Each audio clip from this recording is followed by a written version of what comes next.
My butterfly garden is really a collection of many of the plants that I have done portraits of. Many times you can have the plant in your studio to observe it through the whole life cycle. And when I'm done with the plant, I planted it in the butterfly garden. I was an event coordinator and a wedding planner, and it reached a point where my husband and I were at these crossroads. We didn't want to work for anybody else, and we just wanted a new location. We did a road trip, and in the car, we started thinking about, well, what do we want to do? And it started to dawn on me, I just love everything botanical. And I wanted to get back into my art, which I had done pretty much all my life, but really hadn't had much time for it. And I just blurted out, I want to be a botanical artist. I did not know what that meant. It was like, where did that come from?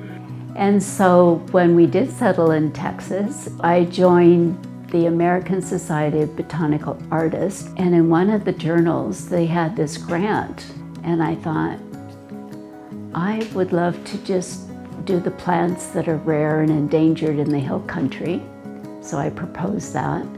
I didn't know how to do watercolor very well, so I would increase my skill and then use the paintings to educate people about the rare and endangered plants and find venues to do that. And lo and behold, I got the grant, and that was my beginning, and I never looked back.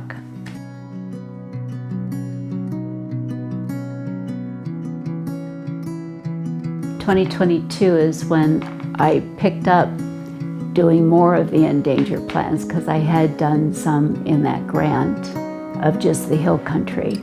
And so I just thought, I'm gonna just dedicate that whole year to doing the endangered plants and see how far I got.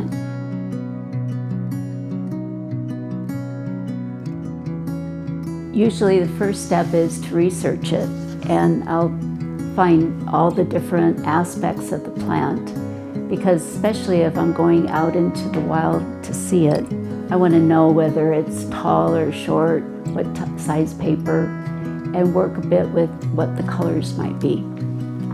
And also to know what to look for, like should I look for hairs on the stem, etc. This is a floral diagram that botanists can see how many petals, how many stamens. This is a pollinator that Michael Eason had found my color studies. I love doing the root because it shows that it's rooted to the earth, and it's this invisible aspect.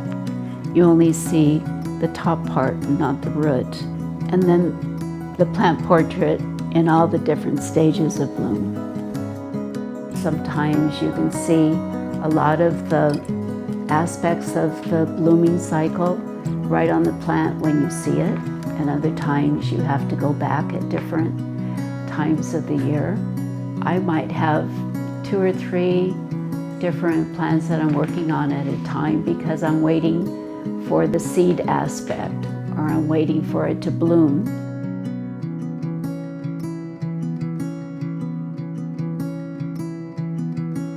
I think I want people to know all the connectedness that we have. A lot of times people say, well, what about if a plant disappears? But if that one plant disappears, it's like a network that upsets a certain balance in the earth.